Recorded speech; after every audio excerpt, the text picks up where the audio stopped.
After Paulina's final paper during her bachelor's degree program, she vowed that she would not be unemployed. Despite the difficulties most grads her age faced, she decided to do everything in her power to land a career she would be proud of.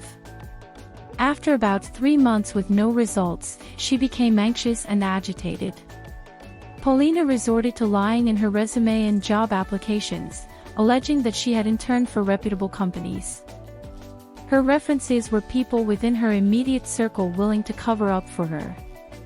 In trying to outsmart her employers, Paulina only became acquainted with the fundamentals of the self-acclaimed roles she held during her internships and only familiarized herself with the basics of the hard skills when she had indicated that she had advanced knowledge of them. When Paulina began getting calls and interview invitations, she seemed ahead of most of her peers. She managed to pull a few through. Nevertheless, she was never able to go through all the application phases. That was when her ordeal began. She made a fool of herself in some interviews since she was ignorant about most of the things on her resume. Unfortunately, the idea of not staying unemployed had overshadowed what most job seekers sought: ethics, soft skills, and uniqueness in performing those advertised roles.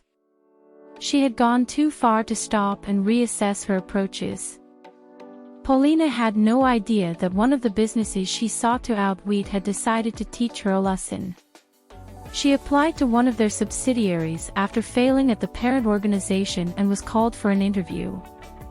That morning, the human resource manager from the main branch made sure she attended Paulina's interview but only waited to make an appearance before her session ended. Paulina entered the room ready to prove that she qualified for a role she knew nothing about until she was given a task to complete. Given the elegant resume outlining her capabilities, the task should have been the easiest, but she failed brutally. As she fumbled, the HR manager rushed in, revealing to the panel how she met Paulina and explaining why she underperformed. Out of rage, she stormed out of the room to the waiting room where the other applicants were seated. She complained bitterly about the outcome of Paulina's interview, without disclosing her name, admonishing them to desist from lying on their resume since it could be grounds for termination even in the near future. She asked them to quietly walk out if someone else present had a similar motive. The resources you will handle in whatever role must be efficiently managed while we stay accountable to our stakeholders. We don't want to make the mistake of allowing any anxious individual refusing to go through the learning process to pick up such roles," she said in disappointment, walking back to the interview room. By now, they all wanted to know who the victim was. Out of goodwill, the HR manager made the thoughtful decision to lead Paulina out of the room through the west gate, so she privately spoke with her. She was saddened to see such a young graduate ready to use dubious means to make ends meet. As they left, Paulina could hardly lift her head because of embarrassment. She expressed her regret again and pledged to do better moving forward.